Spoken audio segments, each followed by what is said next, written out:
Well, everyone, just 2 weeks before WWDC, which is when Apple should be unveiling iOS 27 and the rest of all the operating systems, they actually just gave us 26.6 Developer Beta 1 for all our different iDevices. So let's see exactly what Apple's putting in here.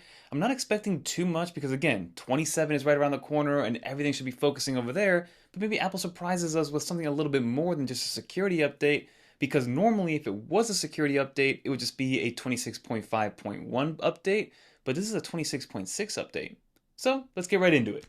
But now before we continue, if you guys do enjoy videos like this one where we cover all things Apple, consider subscribing to the channel and help us get to 1 million subscribers by the end of the year. We're getting really close, but we're going to need your help. But now let's see exactly what's new with 26.6. Well, everyone, let's get right into this, and we are talking about iOS 26.6 Beta 1. And like I said, I really thought Apple would just give us maybe 26.5.1 as like a security update or a patch update before the big iOS 27 launch, but lo and behold, we are on 26.6.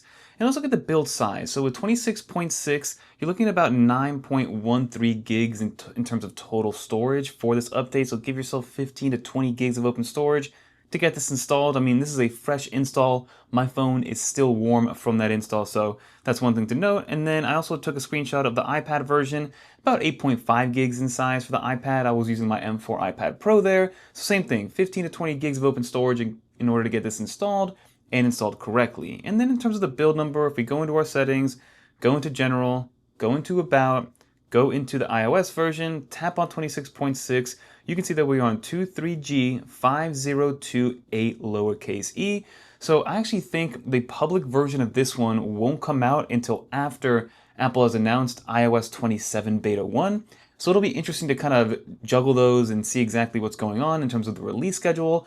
I kind of remember them doing this a little bit last year in terms of updating the 26 versus iOS, I think it was 18.5 point something. So again, that's just something to consider, but this is the first version of 26.6. So one quick thing that I did notice here is that there is actually one new feature in 26.6. It's all about call blocking. So apparently, right now, I only have like 15 blocked numbers on my phone, but there is a new limit of 20,000. So if you guys get to that point where you get to 20,000 blocked phone numbers or contacts, you'll get a pop-up notification saying that you have too many, and then you have to kind of delete them and play a little bit of those gymnastics in order to get that done. And then this also asks a reason for calling. Calls from unsaved numbers will be asked for more information before iPhone rings. Calling and data rates may apply.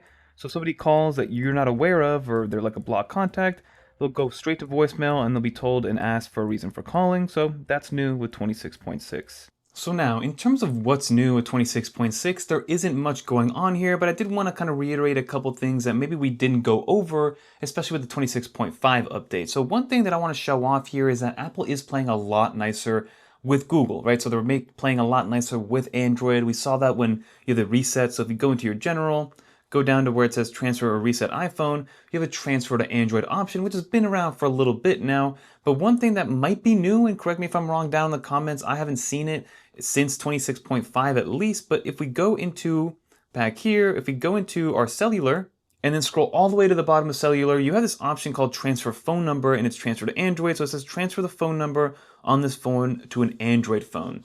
I'm not 100% sure if that's new, but I haven't seen that there for the first time. So again, I just wanted to highlight that for everybody who is maybe thinking about going to Android, or just so people are aware that Apple's making it a little bit easier to work with Android phones now, first and foremost. Another thing that I wanted to bring up is the sports application. So the sports app actually got an update, I believe last week, to include a lot of World Cup things. So in order to actually see what's going on here, all you have to do is go from your home over here, go into Edit, and then down there, you'll be able to find the FIFA World Cup 2026. So I did check that off. We'll press that check mark there. And if you go in here and then tap on FIFA, you have this whole new view for the FIFA World Cup, which I'm very excited for. Of course, I'm here in the US, so I'm going to root for Team USA, but I'm also half Colombian, so I'll be rooting for Colombia as well, which I do pretty much every 4 years. But what I like about this is the UI, and Apple's really, even though they've kept it very simple, they've thought of everything when it comes to this UI. So the first one is, of course, you have your group play, so you have your 4 different groups. So you can see all the groups that are over here. There are 10 groups going from group A all the way to group L with 4 teams in each one. But then another cool look is if we press this little tournament look, you can see exactly what goes on here. You can see the round robin stage or the group stage, and then it goes into the round of 32 and 16, and it goes on from there. And you can kind of go and see exactly how you see fit. And Apple has made this masterfully. You know, it's very simple, but also you get all the information that you would ever want on here, which is great to see. So that's all the World Cup information. And then the last thing I want to show off real quick is going to be what Apple added with 26.5, which is the new wallpaper customizer, which I thought they would maybe elaborate on a little bit more here with 26.6.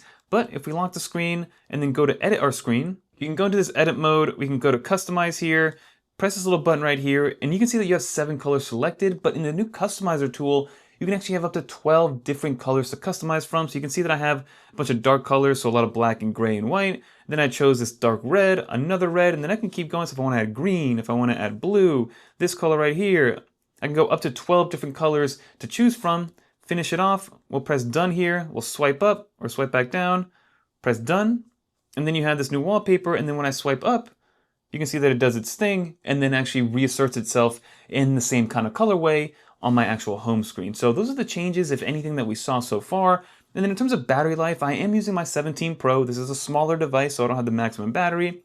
We'll go to our settings. My battery overall has not been fantastic. I mean, it's good enough for a smaller phone, but I'm definitely charging it throughout the day as we see fit. But if you go to view all battery usage, let's go in a day like this one right here, which is going to be Monday, 5 hours and 47 minutes of screen on time, and we charge 103%. So I did have to charge my phone. It's been rare for me to go through an entire day without charging my phone. As you can see here, 142% of my battery was used up, 7.5 hours of screen on time there. So again, it's a lot of usage, but overall the battery life has been okay. I know if you have a 17 Pro Max or if you have even the regular 17, those are battery champs, but the 17 Pro and the iPhone Air over time just have not been great with battery. And in terms of my battery health, now we're nearing, I believe, 9 months of having this phone. If you go to battery, go to battery health right here. So scroll back down, battery health. You can see that I'm at 96% capacity. So it's not like I'm down at 80% and I'm still only getting about 4.5 hours of screen on time on a single charge. Let me know in the comment down below what kind of charge you guys are getting. But comment down below if you guys found anything new. Let's finish up this video. Well, as you guys saw, nothing really changed here with iOS 26.6. I'm sure this is just going to be a performance update, making sure that all the final bugs have been squished. People have been dealing with some issues with 26.5, so I'm sure Apple's just going to kind of patch all those issues and get us ready and geared up for iOS 27.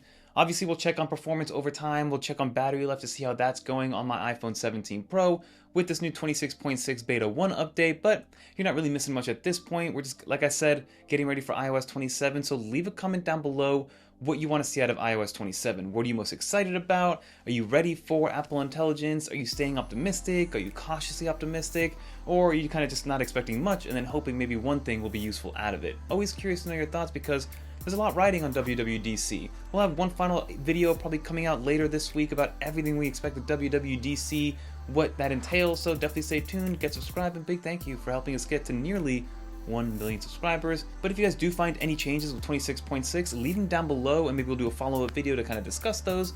But if you guys did make it to the end, leave a little dolphin, and if you guys want to watch more videos like this one, check out one of these videos right here. Until next time, I'm Fernando.